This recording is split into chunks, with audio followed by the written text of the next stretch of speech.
오늘은 요한계시록 말씀입니다. 왜 요한계시록 말씀일까요? 다시 돌아가는 거예요. 우리 주보에 보면 이번 주 성경 읽기표에 요한계시록을 읽게 돼 있어요. 그래서 연초에 다시 우리의 삶을 다시 교회로, 다시 말씀으로 다시 돌아가는 거예요. 다시 말씀 중심으로 돌아가시기를 간절히 축복합니다. 다시 말씀이에요. 그래서 다시 성경을 펼치시고 주중에 주어진 분량 얼마 되지 않습니다. 한 장 한 장 읽어가시면서 요한계시록이 어렵다, 요한계시록 잘못 읽으면 안 된다, 이런 이야기가 있지만 아니에요. 똑같은 말씀입니다. 창세기부터 요한계시록까지 하나님께서 우리에게 주신 똑같은 말씀이에요. 그래서 마음문을 열고 기도하시고 이 말씀이 내 말씀으로 들려지시기를, 깨닫기를 간절히 기도하고 성경 우리 요한계시록을 이번 주 중에 한 절 한 절 읽어가시기를 바랍니다. 요한계시록은 교회에 주시는 말씀이에요. 예수님께서 반모섬에서 유배 중에 있던 사도 요한에게 환상으로 보여주시고 말씀해 주셨어요. 이제 예수님께서 다시 재림하실 때가 오는데 그때에는 이런 일들이 있을 것이다 하고 말씀해 주고 계세요. 천국의 환상을 보여주세요. 천국에서 어린 양 예수 그리스도, 24 장로님들과 수많은 천군 천사들이 예수님을 높여드리며 호령하며 온전히 예수 그리스도만을 찬양하며 높여드리는 천국의 모습을 보여주시는 거예요. 그리고 교회에 이렇게 살아가라고 말씀해 주시는 거예요. 요한계시록 1장 11절 말씀 우리 조금만 더 이렇게 앞으로 펼치셔서 요한계시록 1장 11절 말씀을 같이 한번 읽어봅시다.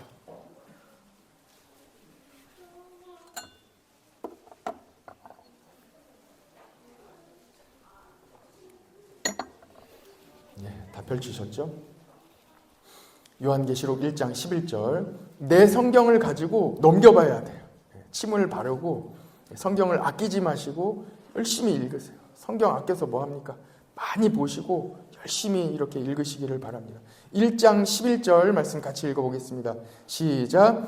이르되 내가 보는 것을 두루마리에 써서 에베소, 서머나, 버가모, 두아디라, 사데, 빌라델비아, 라오디게아 등 7 교회에 보내라 하고 말씀하셨어요. 네, 감사합니다. 여기까지. 아멘. 화면을 한번 보십시오. 혹시 지도가 준비되어 있는지. 여기입니다. 소아시아 7 교회인데 가보신 분들도 많이 있을 텐데 저는 아직 못 가봤어요. 여기는 꼭 가볼 수 있는 기회가 하나님께서 주실 줄 믿습니다. 7개 붉은색 동그라미로 이렇게 표시된 부분인데 그 중에 사대라는 이 지명 여기 앞에 보이실 거예요. 가운데 있는데 사대는 페르시아 시대로부터 계속해서 왕의 대로 완전히 이 대양으로 이 지중해 옆에 있는 그 해양으로 뻗어나가는 교통의 중심지예요. 그래서 헤로도토스의 역사 책에 보면은 사르디스라고 나와요. 그래서 이 사대를 중심으로 모든 소통의 중심지가 바로 사대였어요. 이렇게 굵직굵직한 우리 새벽 예배 때도 나누었지만 에베소는 완전히 우상단지, 정말로 대단한 이 우상들이 그곳에 가득 있었고 그곳에 사는 사람들은 우상 장사로 그리고 우상 관광으로 먹고 살았던 곳이 에베소예요. 이런 곳에 교회가 세워진 거예요. 아주 뜨거웠겠죠. 이 모든 이 우상으로부터 믿음을 가지려면 아주 뜨겁게 시작했을 거예요. 그러나 에베소 교회는 처음 사랑을 잃었다고 말씀하고 있습니다. 여러분, 이 요한계시록의 말씀은 교회에 주시는 거예요. 특별히 교회의 사자들에게 전해라 하고 이렇게 말씀하시는데 사자는 담임 목회자예요. 담임 목회자가 정신 차리고 똑바로 하라고 말씀하실 뿐만 아니라 예수님께서 주시는 이 말씀을 교인들에게 똑바로 전하라는 거예요. 왜 그렇게 말씀하셨는지 오늘 함께 살펴보려고 합니다. 마지막 때에 대해서 말씀해 주십니다. 예수님께서 직접 이 사도 요한에게 마지막 때에 대해서 구체적으로 말씀해 주시는데 왜 마지막 때에 대해서 말씀해 주셨겠습니까? 왜냐하면 하나님께서는 모든 일을 미리 알려주세요. 성도가 당황하지 않도록. 예수님 믿는 사람은 다 알고 있어요.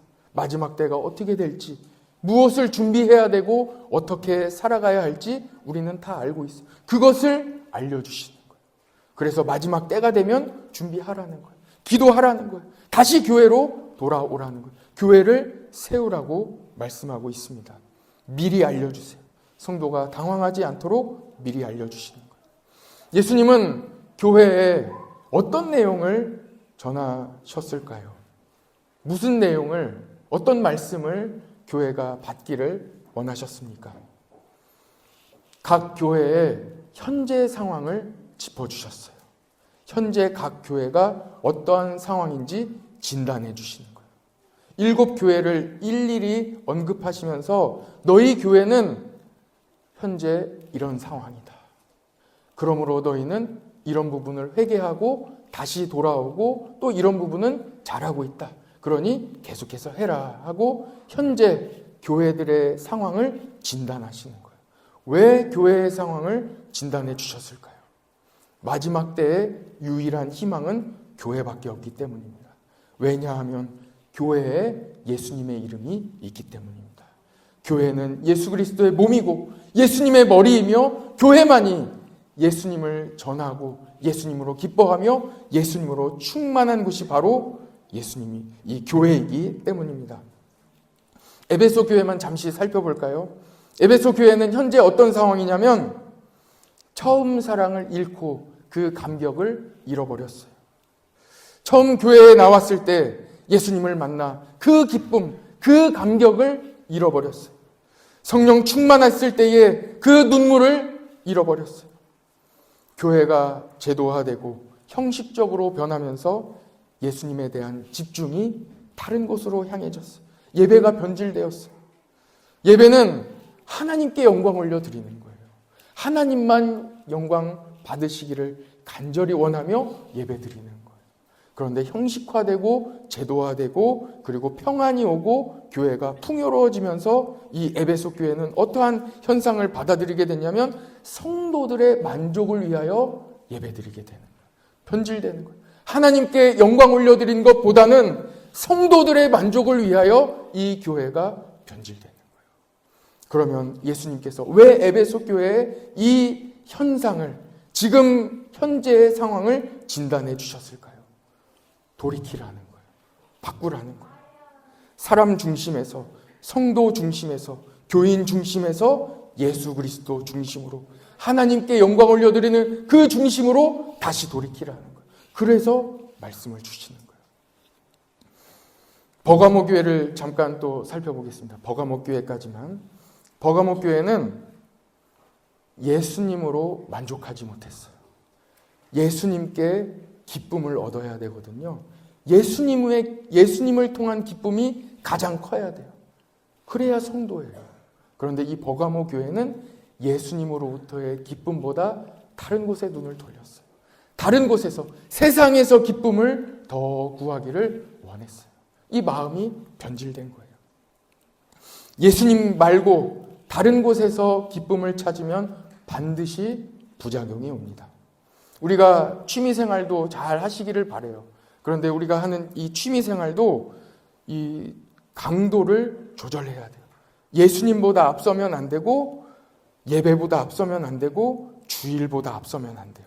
모든 어떠한 취미생활이라 할지라도 그곳에서 얻는 기쁨이 예수님보다 크면 안 돼요.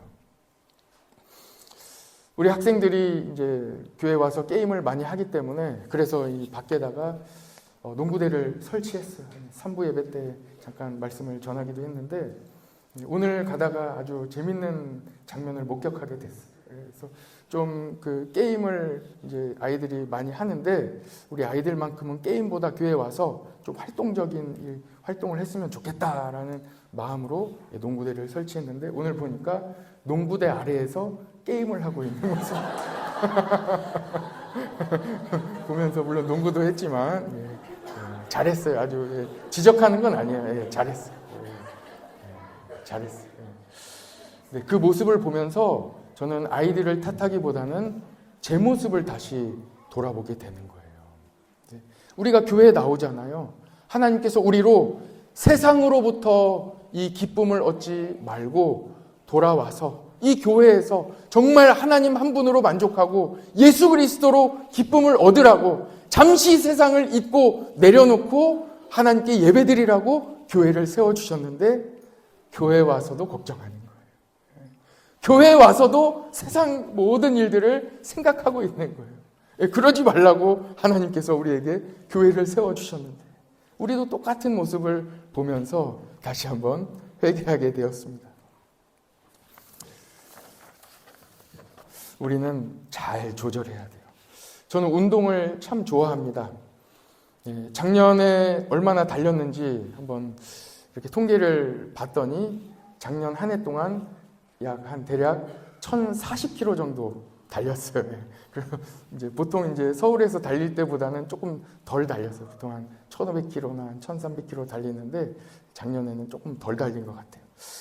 이 달리는 것, 운동하는 것 덕분에 건강도 잘 유지하고 다른 모든 수치들도 잘 정상이 되고 또 하나님의 은혜를 경험하고 있어요. 또 이 달리는 것조차 이 말씀을 듣고 그대로 저는 행하는 하나의 이 말씀을 붙잡는 도구예요. 운동해야 된다는 말씀을 들었기 때문이에요. 그런데 한 번은 운동 시작한 지 얼마 되지 않아서 막 달리다 보니까 점점 키로수가 늘어나고 5km도 쉬지 않고 달릴 수 있고 10km도 쉬지 않고 달릴 수 있다 보니까 욕심이 생기는 거예요. 그래서 또 열심히 달리다 보니까 달릴 수 있는 시간도 점점 줄고 아마추어 수준에서는 내가 이 정도 되겠다 하는 이런 마음이 들 때쯤 광고가 눈에 들어오게 되는데 마라톤 경기 광고예요. 그 마라톤 경기 광고를 어느 날 이렇게 쭉 보면서 갑자기 마음에 이런 마음이 쑥 올라오는 거예요. 내가 만약 목사가 아니었다면 이 대회에 참여했을 텐데. 이런 마음이 딱 올라오는 순간 저는 회개하고 생각했어요. 이건 아니다. 내가 운동을 왜 시작했는데, 목회 잘하려고 운동 시작했는데 지금 내가 무슨 생각을 하고 있는 것인가. 우리가 언제나 어떤 취미 생활을 하든 어떤 운동을 하든 이 목적이 뒤바뀌지 않도록 항상 관리해야 합니다. 목회 잘 감당하기 위해서 하나님이 주신 이 건강을 잘 관리하기 위해서 달리기를 시작했는데 오히려 예수님으로 만족하고 기뻐하지 않고 지금 달리기로 가려는 이 마음을 가질 때 얼마나 이 말도 안 되는 일이 일어났겠습니까? 회개했습니다. 완전히 상황이 뒤바뀌어 버린 거예요. 그 이후로 대회에 대한 마음을 완전히 접었어요. 마음이 편하네요. 대회 광고 안 봐요, 이제. 봐도 괜찮아요. 아예 안 나가요. 왜냐하면 대부분의 경기가 주말에 있기 때문이에요. 목회해야죠. 목회자가 목회해야지. 그 대회 나가서 제가 무슨 메달 따오거나 완주하고 오면 여러분들이 더 저를 좋게 보겠습니까? 아무 상관없어요. 목회하고는 아무 상관없어요. 저는 목회만 잘하면 되네요. 여러분 같이 고민해 보시고 생각해 보시기 바랍니다. 우리의 삶에 어떠한 일을 하더라도 예수님이 우선되어야 되는 거예요. 잘 조절해야 돼요. 예배를 버리고 다른 곳으로 갔다가는 부작용이 있습니다. 큰일 납니다. 주의를 지키지 않고 다른 곳으로 그곳에서 기쁨을 찾으려 했다가는 큰일 납니다. 예수님께서 이 요한계시록에 버가목 교회 사자, 버가목 교회 담임 목사님께 편지해서 전해라 하고 말씀하시는 거예요. 버가목 교회 교인들이 예수님을 향한 이 기쁨이 변질되었다. 예수님께 기쁨을 찾지 않고 다른 곳에서 기쁨을 찾고 있다. 너 담임 목사 너는 빨리 교인들에게 이것을 전해라 하고 말씀하시는 거예요. 예수님을 향한 기쁨을 회복해야 합니다. 예수님께서는 각 교회의 상황을 진단해 주셨어요.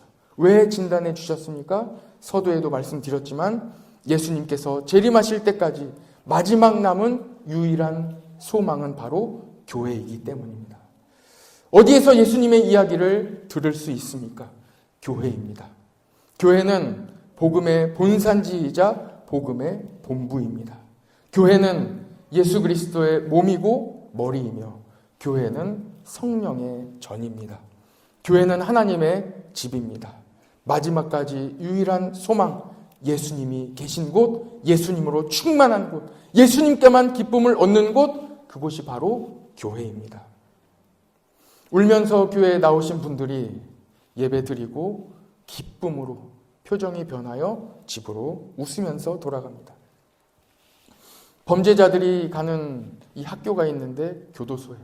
범죄자들 사이에서는 이 교도소를 학교라고 해요. 왜 학교라고 하냐면 교도소에 가면은 죄를 뉘우치고 사람이 변화되어서 돌아와야 되는데 그렇지 않아요. 교도소에 가면 같이 범죄자들이 다 모여있기 때문에 서로 어떤 사람은 열쇠 딸 수 있는 사람, 어떤 사람은 컴퓨터 잘 만지는 사람, 어떤 사람 뭐 다 다양한 이 잘하는 분야를 서로 공유해가지고 문만 딸 수 있는 사람이 다 배워가지고 나와서 더 큰 죄를 저지르는 거예요. 그래서 학교라고 해요. 방법이 없어요. 사람을 변화시킬 수 있는 방법이 없어요. 오히려 변화시키려고 하는 그 기관이 더 범죄자를 만드는 기관이 되고 있는 거예요. 유일한 소망이 어디 있습니까? 교회예요. 소망 교도소라는 곳이 있어요. 거기는 교회예요. 맨날 예배드려요. 목사님하고 맨날 상담해요. 성경 공부해요. 권사님들, 장로님들, 집사님들이 가셔서 계속 상담해주고 신앙 상담해주고 완전히 교회예요. 수련회하고 부흥회하고 완전히 교회예요. 그래서 소망교도소에 있는 죄인들이 변화받는 거예요. 오직 유일한 소망은 교회밖에 없는 거예요. 어디서 사람이 변합니까? 교회밖에 없습니다. 이 시대의 유일한 희망은 교회입니다. 왜냐하면 교회가 예수님을 증언하기 때문입니다. 오늘 마지막 요한계시록 22장 우리가 함께 읽은 16절의 말씀이 바로 이 말씀이에요. 유일한 희망은 교회인데 교회가 예수님을 똑바로 증언하라고 말씀하고 있습니다. 오늘 말씀, 나 예수는 교회들을 위하여 내 사자를 보내어 그것들을 너희에게 증언하게 하였노라. 나는 다윗의 뿌리요 자손이니 곧 광명한 새벽별이라 하시더라. 예수님께서 주의 사자 목사님을 보내셔서 예수님을 증언하게 하신다 하는 말씀입니다. 마지막 때까지 교회는 예수님만 증언해야 합니다. 저는 우리 교회에서 예수님만 증언할 것입니다. 예수님만 전할 것입니다. 이것이 마지막 때 예수님께서 요한계시록을 통하여 저에게, 우리 교회에 여러분들에게 당부하신, 주신 말씀입니다. 예수님은 다윗의 뿌리시요 자손이시며 광명한 새벽별입니다.